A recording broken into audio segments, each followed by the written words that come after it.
Check. Hi, everybody.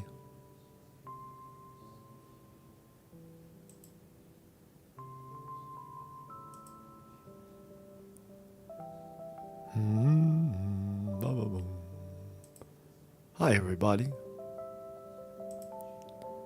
Welcome to the program.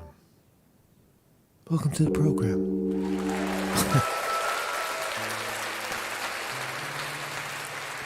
Nothing is ever perfect in this world. Everything is broken. Or is it just the way it's supposed to be? It probably is. Today is March 13th in the year 2023. Do you know where your money is? Do you know where your money is? Have the big banks swallowed the little money that you have? $30 billion, First Republic, belly up. Give me the money. Give me the money. Give me the money. Welcome, everybody. How are you? How are you? How are you? We're live. We're live here on YouTube. I love being live. Welcome in the chat. Thomas Robinson in the house. Born Annoying. Jim Gerard. Zoot Suit Cooter. And Weevil Girl. Weevil Girl. Good morning, Weevil Girl. How are you, everybody? Hey. Hey. How you doing? How you doing? Waiting for the stream to kick in. We're waiting for the stream to kick in. I wait to see my smiling face. Oh, there we are. Hi, we're live. Hi, everybody. Yes.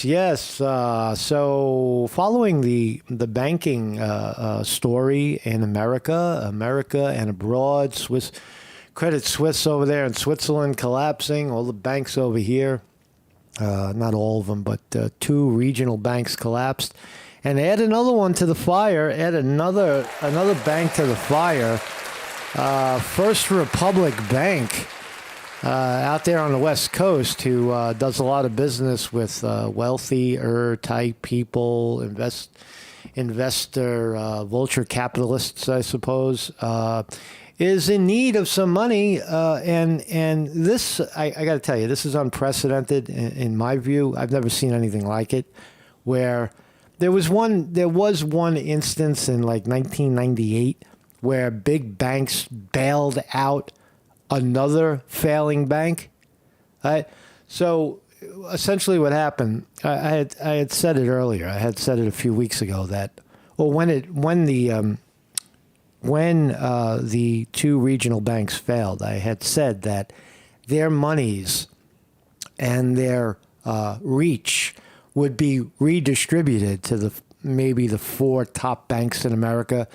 Bank of America, JP Chase. This is Jamie Dimon, by the way, at JP Chase, leading the charge, and Wells Fargo, and of course Citi. I had said that those regional banks would be redistributed to the larger banks, and the larger banks would get larger. And I was kind of sort of right in that respect, although we haven't seen the result of that yet. But this is unprecedented. First Republic Bank, another bank to go insolvent, meaning that there is a run on the banks occurring right now. Some of these small regional banks are getting run because of confidence in their in their banking ability. People are saying, I don't know, I don't like that bank. I want to take my money out of that bank. But the problem is, where are you going to put your money? Like for regular people, if you make a few $1,000s and you like cash, right, and you have cash in your hand and in your pocket and in your closet, and in your little box, you have money, right? But the world is moving away from that. Right? What if you have millions of dollars and you don't know what to do with it? What are you going to do? You can't get cash for that money anymore because there is no cash. There isn't enough cash to give to you that represents all that money that you have. So you got to take that money and you got to put it somewhere else. Right? $30 million, you don't like First Republic, I'll put it with, I got to get it out of there. And what are you going to do with it? You're a victim to the system. Your money is just digital fucking information, digital transfer. It doesn't really exist. Or does it? All right. So this notion of a bank, a bank like First Republic, people getting frightened and taking their money out. The bank is in the process of flopping. But other large banks are coming to the rescue.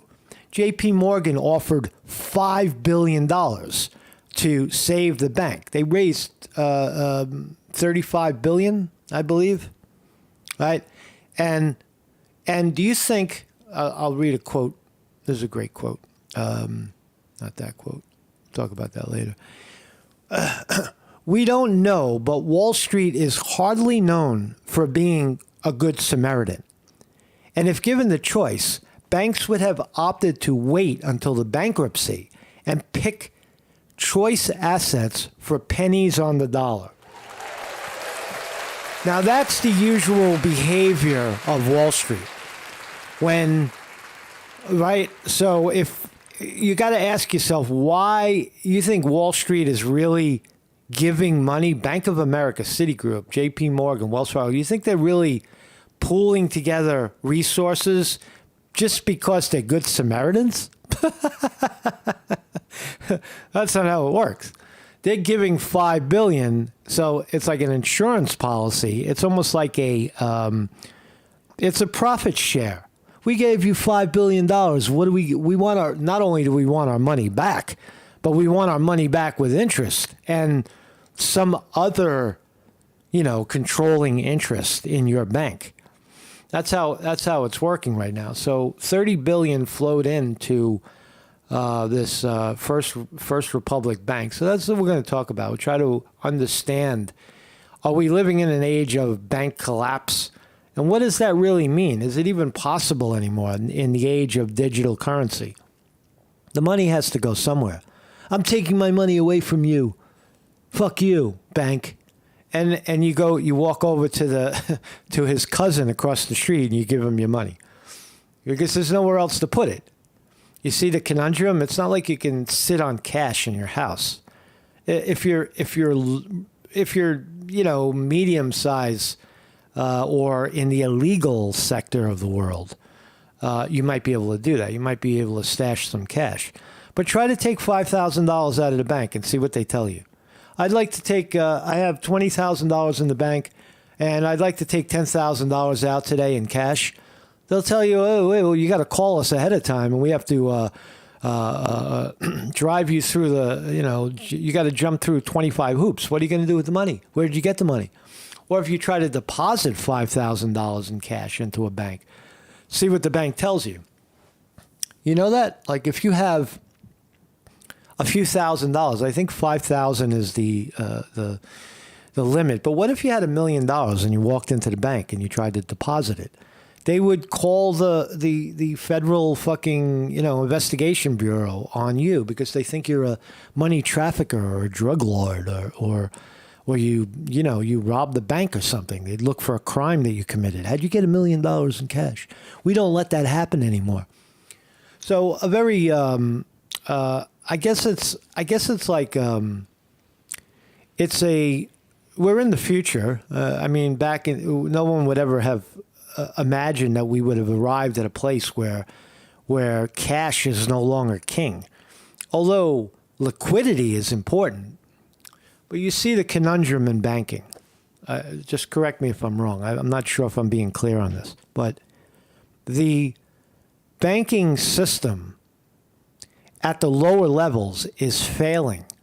But at the higher levels, it's expanding. So therefore, there really is no deflation of asset. In fact, it's increasing.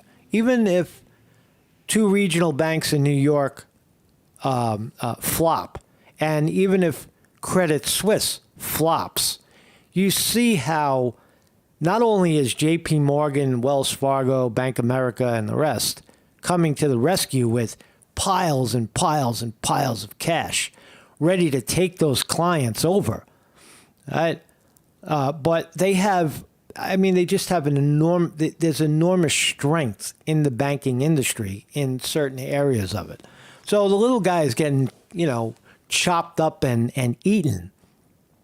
However, if we were talking about JP Morgan, Wells Fargo, Goldman Sachs in the same situation right now where they were illiquid, then we would have a problem. Right? We don't have that problem right now. So it's important to see I think it's important to see the difference, right? Because a bank is a bank is a bank. No, not today. Smaller banks they're buyout, potentials, right? And who's running the largest banks? It's government anyway. Government, FDIC, all backed. All these, companies that got bailed out in 2008 are still in the pocket of the United States government somewhat. So look at that fascinating story. What else? That's really all I got today for a Friday. We'll talk about that. Again, Jamie Dimon, love or hate these guys, you have to follow what they say, all right? Even if they're lying, that's okay. It's not okay that they're lying, but it's okay for you to watch them in the lie, right? And listen to what guys like Jamie Dimon is saying about global economy, even if you hate them. Listen to what they're saying about markets. Listen to how they phrase, their phraseology of what's happening, because they have more insight than the regular angry schmo, right? The regular guy walking around, with 20 cents in his pocket and $50 in the bank. Right? These guys, Jamie Dimon's, he's worth, $2-3 billion personally. He makes $23 million a year as CEO for JP Morgan Chase. And who knows how much under the table money he gets. These guys are very, very influential in banking, smartest guys in the room. So you got to listen to them, whether you like the system or not. Whether you like the fact that Jamie Dimon makes $1 billion on the back of people who deposit money in a bank, whether you like that or not, that's the state of it. If you don't like it, you got to change the system. Right? That's the system we have right now. So Marcus Conte, I have a website, educational philosophical stream every morning at 9 a.m. Because that's all we got right now. We're not allowed to do journalism. Who wants to do journalism? Right, bots? Journalism. Ugh. This full of conspiracy theorists and people trying to manipulate others. It's not what we're doing at all. This is philosophy, dating all the way back to Socrates, finding out the nature of things as they are, not as people would assume they should be. So every morning, become more educational and more philosophical by joining us 9 a.m. Right here on YouTube, and 7 p.m. on Tuesday evening for the Tuesday evening Dharma gathering. That's where we throw all these topics in the garbage and we focus on our in and out breath so that we may live more peaceful and enjoyable lives without worrying all the time. And our lives just, flash by without even seeing the checkered flag. It's over, So join us every Tuesday. I don't want that to sound depressing. This is a great story. You guys are going to love this one. So here's a cop, right? How about this? Cop. He gets pulled over, right? He's a captain. You're going to love this, right? Captain of the police department in Oklahoma City, right? I'm a captain, man. And he's coming from a poker game in the middle of the night. And he's drunk. He's drunk as a skunk. And he's driving 4 blocks to his house, swerving, running red lights, no blinker. He's going to kill somebody, right? And so the police pull him over, and you see him throughout the video telling the cop, "I'm a captain. Turn the body cam off. Turn the webcam off." While they're sobriety testing him. Fascinating video. Let's watch pieces of it. Drunk? No, I'm a captain. Huh? I'm a captain. A what? Captain. Of what? Don't reach in your pocket. Get back in your car. 116, show me 1060 on Henry Lincoln Edward 497. So here he is. So here's a drunk police captain. Drunk police captain getting pulled over. Right? Right in his driveway. He made it to his driveway. And let's see how he handles it. He has to tell the police, I'm a police captain. I need a favor. Have a seat. I will. I'm not. You been drinking tonight? I just got a ride. Oh, yeah. You've been drinking tonight, sir. I'm a captain on the police department. What police department? Oklahoma City. Oh, he said, I'm a captain of the Oklahoma City Police Department. Turn off the camera. Ooh, that's corruption right there. Isn't that corruption? See, I'm a captain, and I'm above you and the people. Drunken driving. How many people have we locked up for drunken driving? You can't lock me up. That's what I do for a living. I lock you up. Turn off the camera so there's no evidence. Ooh, busted. What division? Investigations. Captain of investigations. Drunk as a skunk behind the wheel. It happens, right? What are you doing pulling in here? My mom and I stay here. You been drinking? Oh, yeah.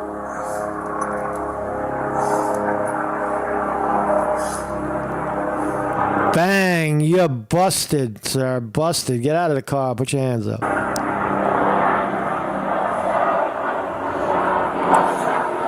How much we had to drink tonight, sir?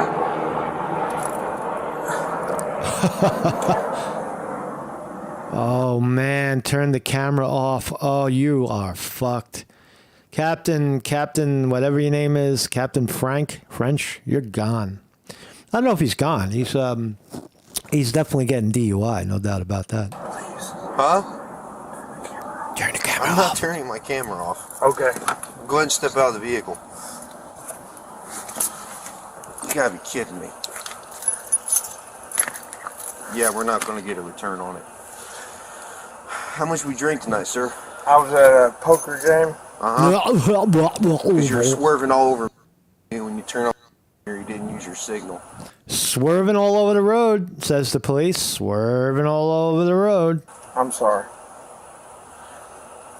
How much did you drink at your poker game? Not much. Not much? How much is not much? I don't know. Beer? Liquor? How Beer. many beers? 3 or 4. He's drunk like a motherfucker. He's drunk. He's been drinking more than a fish. Right, for a captain to not snap out the answers, this guy's drunk. Got him. 3 or 4? How long ago We was got that? you, man. It's been going on a while. How long ago did you drink your last beer, sir? What time is it now? He doesn't know what time it is. It's 0140. I'm surprised they didn't. They let him sit there with his hands in his pocket. Take your hands out of your pocket, sir. Midnight. You think you should drive it? No, but I came from 4 blocks. Your mom lives here. I live here. So let's watch. Tip my pin, sir. I do. I want you to follow tip my pin without moving your head, okay? Well, here's a sobriety test. Here's a sobriety test. He does some of that stuff, but here's the walking test. Watch. Totally Those shoes need cause you from keeping your balance or anything? I don't think so. You don't think so? Okay. I'm going to demonstrate for you first. While I'm demonstrating, I want you to stand with your feet together, hands down by. When I tell you to begin, okay, I'm just going to demonstrate for you first. I want you to pick a foot of your choosing. It doesn't matter if it's your left or your right foot. I'm familiar. And I want you to lift it approximately 6 inches off the ground. And while you look at your toe, I want you to count by 1,000s, 1001, 1002, 1003, 1004, 1005, so on and so forth until I tell you to stop. At any point in time you lose your balance or your foot touches the ground, just go ahead and pick your foot back up. Okay, you don't have to tell the captain of the police department how to take a drunk test, but that's... You continue to count, okay? Do you understand these instructions I've explained to you, Mr. French? I do. Go. You may begin.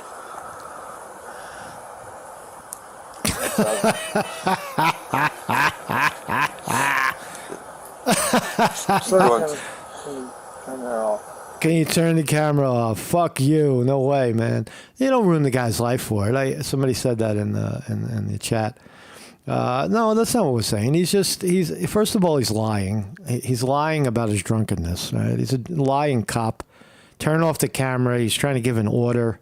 He is a captain. He's a captain of the police. If he wasn't drunk, his authority would mean something. But it doesn't mean shit right now. I cannot, sir. Please. I know you're aware of our body cam policy. You know I cannot turn off this body camera. I do, but I'd like to talk to you. I can't do that, sir. Please. Please. Nope. I'd like to talk to you. He's begging the guy to discard the evidence so he could turn around and say, I wasn't drunk. Well, are you going to do the test or not? He knows the law. The video, you saw him stumble in the video. That's it right there. Watch him stumble. 1001, 1002, just the ground. Just go ahead and pick your and continue. Maybe again. There it is. That's the evidence right there. That's the damning evidence. So you're fucked, mister. You're fucked. Favoritism to anyone, regardless. I don't care if you're a gangbanger or the president of the United States. Sir, I'm not asking you for that. If I was to treat you differently than I was to treat like some Southside loco or some pedo, how's that look on me? Okay, I'm not asking you for that. Yes, you are. Because I wouldn't do that for any of them. Sergeant Skinner, please. So he's gone. I don't know what the outcome of that was. Go ahead and turn around for me. Put your hands behind your back. He failed the sobriety test. I thought it was interesting. As a captain trying to, there's his mugshot. You couldn't talk your way out of it, boss. You couldn't talk your way out of it. Sit in jail. He'll probably, what was the consequence? He's been on the force for 30 years. 32-year veteran of Oklahoma City Police Department. You can't discount that. Guy's probably done amazing, good work in his life. He's immediately put on leave without pay because it's a criminal charge. And he could be, he's immediately put on leave with pay. And then it's reevaluated. He might go on leave without pay. Very, very unlikely that he could, I don't know, he could be, I don't know if he'll lose his job, but he'll probably lose his right to carry a gun for a while and all that stuff. He'll be put on desk, whatever. I wanted to talk about this. Interesting. Look at this. Why did I want to talk about this story? I forgot. Oh, okay. So in America, we talk about a drug problem or a war on drugs. Now, the idea of a drug, for example, marijuana that grows like a plant, right? And you consume the plant, right? Or even opiated poppy, you consume the plant, right? As opposed to cocaine, which is a highly refined product from a coca plant. Now, I bet you didn't know that. To make, I guess, one dose of cocaine, maybe a gram of cocaine, requires almost 4 pounds of coca leaf. Right? That's ridiculous, right? No one could eat 4 pounds of leaf, right? And then what would the feeling of that be? Would it be similar to ingesting the concentrate? Right? The point is that concentrates are very, very bad, but global cocaine production hits record high. Right? So it seems like after this pandemic, people are, according to a United Nations report, there have been a spike in global cocaine production as demand bounces after COVID lockdowns, reaching unprecedented levels. So between 20 and 2021, coca cultivation soared by 35%. So the point is obviously decriminalization. Someone who grows, a plant, a 2-pound plant in their yard, That's about what a plant is. One plant is 1 gram of cocaine.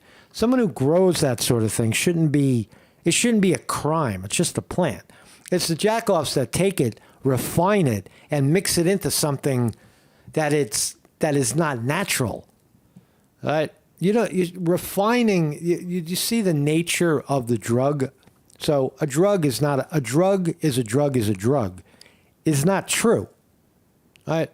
Where does a plant become a drug? Well, when you refine it 2,000%. When you take, 1,000 grams of leaf and turn it into 1 highly concentrated gram of powder, you're talking about something else. You're talking about, rocket fuel. Very, very unnatural, unorganic, right? Dangerous substance. I would imagine you could do that with anything. If you took tobacco and refined it down to just liquid nicotine, and then went one step further and made it super nicotine, you could make a deadly substance out of, fucking tobacco plant. You could make deadly substances out of any plant. And then call it, this is, it's the newfangled drug, man. You just don't know how to ride it. You just, so the moral of the story is human beings appear, according to the research, to be reaching more for drugs like cocaine, heavily refined, 35% bump up in production, right? Here's where education comes in. Again, people don't realize that what they're getting into the ring with Mike Tyson. You're not going to win. If you get into the ring with these highly concentrated substances like, fentanyl and cocaine, you are in big fucking trouble. Right? That's what's going to happen to you. Because you're not listening to Mother Nature. Damn it, you're listening to some clown in South America using, fucking kerosene to extract cocaine, the powder, out of the plant, heavily refined, right? So bad, common sense, right? Common sense says all drugs are not the same, all plants are not the same, right? So so here it is, the war on drugs has failed. Colombia looks to decriminalize cocaine. Well, how about eliminate it completely? Why is it so needed? All right, I take that back. People want it. They want this buzz. They want this feeling. But can we find a safer way of doing it? Or is that not possible?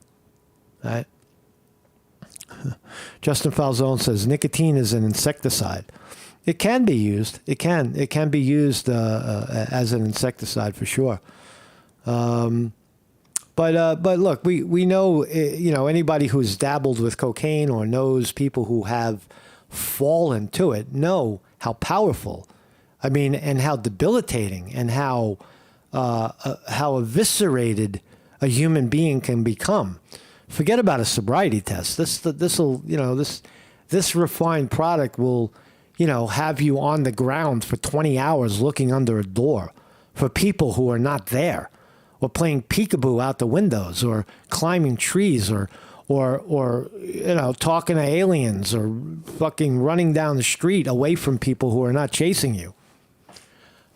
Extreme substance. So I don't know what I'm talking about with this. It is funny that would people really be interested in coca plants if it weren't for the cocaine? No. But should people be allowed to grow the plant itself and, maybe eat it? I know throughout South America, people eat coca leaves all the time. It's very stimulating. Coca-Cola used to use it in their soda. God damn it. Before it became illegal, and they just replaced it with caffeine. Refined caffeine. Caffeine isn't necessarily refined if it's coming from, say, espresso or something. But the refined powder, caffeine, is bad. It's dangerous. And so anyway, make what you will of it. I don't have a greater point, but I do believe in cultivation and legalization. And if someone wants to grow these beautiful plants and chew on the leaves, you'd have to chew 1,000 leaves to become, you'd have to sit there and eat 2 pounds of leaves before your body would realize that there's something in there, man. And probably not even. You wouldn't have that incredibly quick rush of whatever. So anyway, so let's talk about banks. Let's talk about money. Big banks agree. Now, this is historical, as it says. Big banks agree to historical $30 billion unsecured deposit injection into First Republic Bank. Amazing, unprecedented, spectacular. Holy smokes. Why do banks, are they suddenly good Samaritans? And why aren't they waiting for the bank First Republic to go belly up so they could get choice assets at pennies on the dollar? Why are they bailing it out? Because I would imagine, it is a banking mafia, and it's closely linked to the United States government, which is also a mafia. And all of these companies mentioned, especially Citi and Bank of America, the bailouts in '08 made them, in part, indentured servants. Wells Fargo has so much fucking dirt on it for laundering money throughout South America. Goldman Sachs single-handedly sunk the nation of Greece. These are fucking dangerous outlaws. Right? These are the biggest and baddest of Wall Street. Why did they pull together $30 billion to bail out First Republic? There's only one reason, is that they want something back. They want a kickback. But it is, as I said earlier, it's a good sign. And it's also a sign that the banking system is not illiquid. It's the big fish eating the smaller fish and getting bigger. I'm a whale, and I need a lot of little fish to keep my size and shape and kingdom. I got to eat. The only way I get bigger is by eating you. The money today, because it's all digitized, is not really lost. So, First Republic, oh my God, they failed. And there's a run on the bank. Everybody's taking their money out of First Republic. See, we have a run on the banks. No, we don't. They're transferring their money over to the mafia. Bank of America is going to get a piece. Citigroup, JP Chase.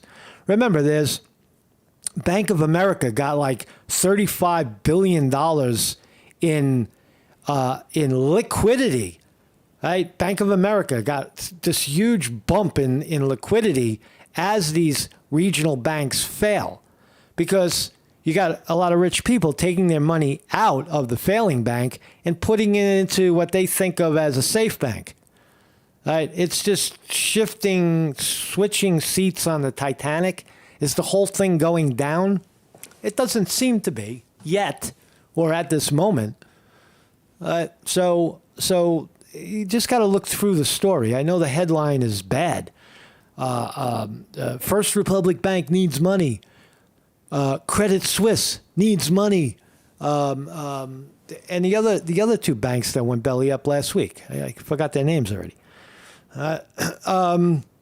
Silicon Valley Bank and Signature Bank, both went belly up as well. So those are the ones that went belly up. Silicon Valley Bank, Signature Bank. Now we're looking at First Republic Bank, which is not belly up.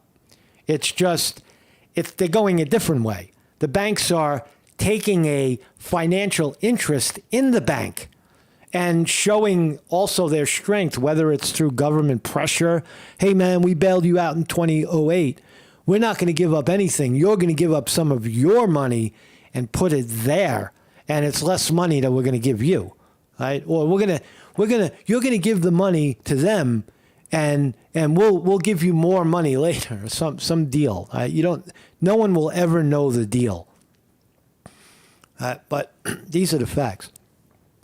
Bank of America, Citigroup, JPM Chase, Wells Fargo, Goldman Sachs, Morgan Stanley, PNC Bank, State Street, Trust, and all of these banks made uninsured deposits of $30 billion into First Republic Bank. Now, this action by America's largest banks reflects their confidence in First Republic and in banks of all sizes. No, it doesn't. That's not what it represents at all. And it demonstrates their overall commitment to helping banks serve their customers and communities. No. A bank's commitment is not to help other banks serve their customers and community. It's to help themselves first to serve their clients and right? So don't misconstrue them as being saviors, right? They want something out of it. They want market share, right? Essentially. The actions of America, following the receiverships of Silicon Valley Bank and Signature Bank, there were outflows of uninsured deposits at a small number of banks. That's a run on the bank. An outflow of uninsured deposits at a small number of banks. America's financial system is among the best in the world, blah, blah, blah. They keep saying the banking system has strong credit, plenty of liquidity. It does seem to have that right now. Wall Street in itself at 941 is up right now. All right, you got to look how it's reflecting. Dow Jones Industrial Average down 182, but it had a big day yesterday. NASDAQ green. NASDAQ is green. NASDAQ technology is looking more at the revolution that we're standing on the precipice of, which is this GBT and such. These revolutionary search engines are changing the way people do business and the way people interact with, the way they write things and the way they think is being affected by these softwares, these programs. So you got to look at technology for the boom, right? So technology, although a little red, we're only a few minutes into the session, and it looks like NASDAQ is kind of flat, down 9. Dow Jones Industrial Average, dealing with the banking confusion, down 198, and the S&P 500 down 11. All right. What else can we find out? Big banks save First Republic with $35 billion rescue plan. There it is. It's on the table. On the table. On the front page of the Post. Nation's largest banks through sinking First Republic, a $30 billion lifeline on Thursday to save the troubled lender after the collapse of 2 other regional banks. Again, these are the leaders. JPM Chase, Citigroup, Bank of America, and Wells Fargo will contribute $5 billion of deposits as part of the deal. Morgan Stanley, Goldman Sachs, $2.5 billion each, and the rest, $1 billion. Right? The actions by America's, and New York Post is repeating this line. It seems to be published everywhere. The actions by America's largest banks reflects their confidence in First Republic and in banks of all sizes. And it demonstrates their overall commitment to helping banks serve their customers and communities, the banks said in a joint statement. They smoked a joint and then they released the statement. Regional, mid-size, and small banks are critical to the health and function of our financial system, the statement said. Why are we watching this guy why are we watching people take showers? What are we trying to sell here? Yo, man, stop scratching. Stop itching, man. He's got the itch. He's got the itch, man. He's got the fucking itch. So that's JP Morgan, Jamie Dimon. He should change his name to JP Morgan. I used to be, for the longest time, I was an Ashkenazi Jew from Queens, and now I've decided in my old age to change my name to JP Morgan, the great JP Morgan, whose company that I've been CEO of since we bought them back in the 90s. So they also point out that short sellers are hitting First Republic, the share price, and they will do that. If they know that the bank is failing, the short sellers pile on top of it, try to knock it down to zero, and then buy back when it gets cheap. So I don't know. I guess I don't see any danger here. I don't see it. I don't see it, man. I don't see any problems with the bank. The $30 billion rescue of First Republic Bank. Well, I think, you know what? We're living in an age now where we don't have to worry about the banks. Don't pay attention to the banks. They got it all figured out. Don't worry about it. Just you have some money. You don't have money anyway. This is a big boy problem. This is a big boy problem. This has nothing to do with you anymore. Right? In 2008, it kind of sort of had to do with the slaves, the people who have zero net worth. Right? This doesn't pertain to people who have zero net worth anymore.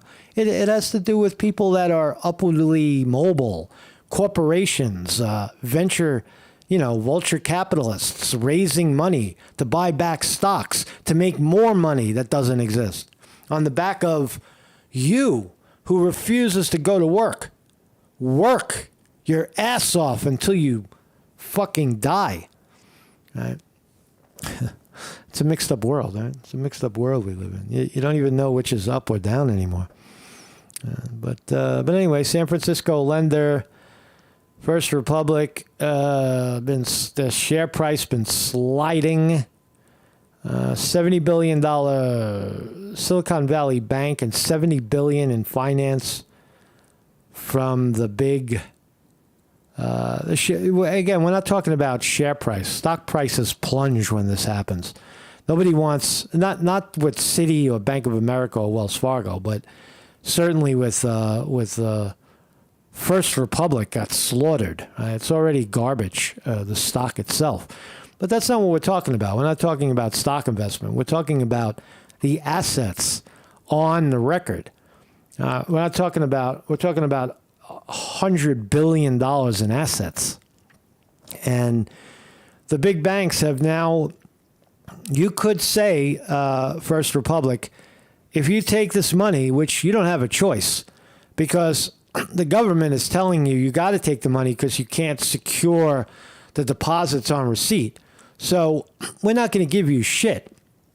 You can go belly up, or you can listen to exactly, you don't even have an option to go belly up. We're not doing that anymore.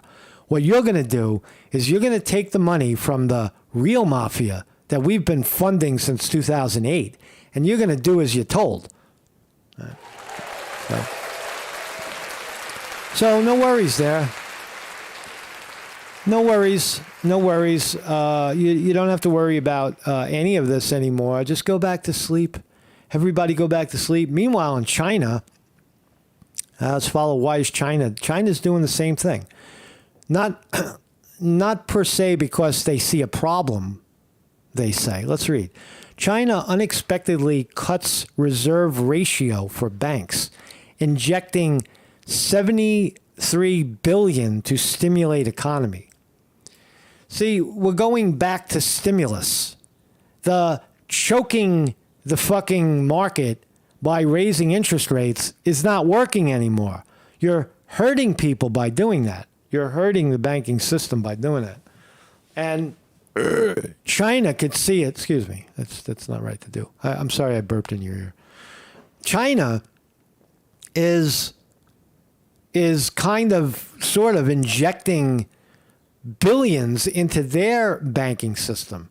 Early Friday, China's central bank surprised by announcing an unexpected cut to the amount that banks set aside for deposits by 25 basis points, vowing to keep ample liquidity in the interbank system and better fund the real economy. So there you go. The United States is pumping liquidity into the market by shuffling around the monies at regional banks who are choking and putting them in the hands of bigger banks so the liquidity stays right where it is. All right. Digital currency. This is the result of digital currency. You could blame it. You could point to it. And China gets it. China definitely sees it. Pumping $72 billion into their markets, keeping everybody fresh and liquid. I don't want to read too far into that because I don't really know. Nobody knows why China's doing it. But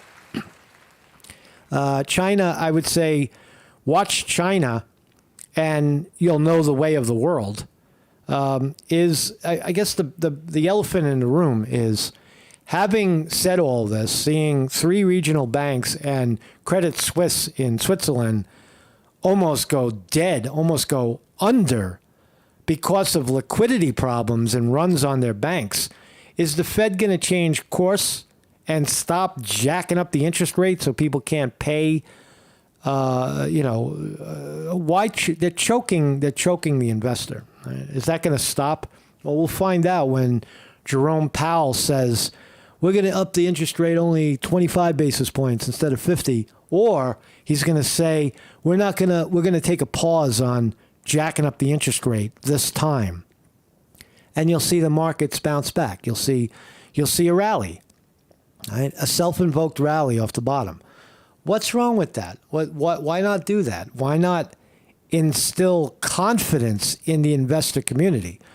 You see, the liquidity is already there. The money is there. It's just that nobody wants to put it in the stock market because of, or, in these types of investments because I don't know why. Oh yeah, because they keep jacking up the interest rate, right? And it makes people nervous, right? The markets don't go up when you do that. So start doing things, as Trump said, quantitative easing, right? Bring the interest rate back down to zero, goddammit. So, anyway, that's all I got today. Marcus Conte reporting. NASDAQ slid into the red, down 15. Dow Jones Industrial Average sliding 200 at this point. S&P 500 down 16. So thank you all for joining me. It's a rough subject. I don't know if I'm the best person to really speak about it, but it is fascinating. It is your economy, digital currency. That's something that in talking for an hour, it dawned on me that one of the chief culprits is digital currency. There no longer is cash. What is cash? Cash is just liquid numbers somewhere. And where am I going to keep my liquid numbers today? I have to put my liquid numbers somewhere. I can't take my liquid numbers and take them out of the system and put them in my pocket. I just have to keep moving them around. My liquidity. Where's my money? There's no more cash. They took away my paper. That's what happened, man. So welcome to the new world, man. Welcome. Marcus Conte reporting. Happy Friday, everybody. Enjoy your weekend. Tomorrow is Saturday. Today's Friday. Enjoy. Thank you, everybody, for joining me. Sidanto is here. Quantum Epic. Weeble Girl. Thank you for the wrenching, Weeble Girl. Orange in the house. Quinn Smith. Casaphilly Camden in the house. Quantum Epic. Born Annoying. All here. Thomas Robinson is waiting for the worms. Waiting for the worms. Back in the old day, Thomas, we could play songs like Pink Floyd. That song, Waiting for the Worms. Can't play it anymore. No. In today's modern day, big artists, they don't want you playing their music. You can't touch my music. I have to be paid. I have to be paid. You didn't ask me to. You got to pay me for using your music. God damn it. So you're left with me singing to you. Peace, everybody. Mark Scante reporting.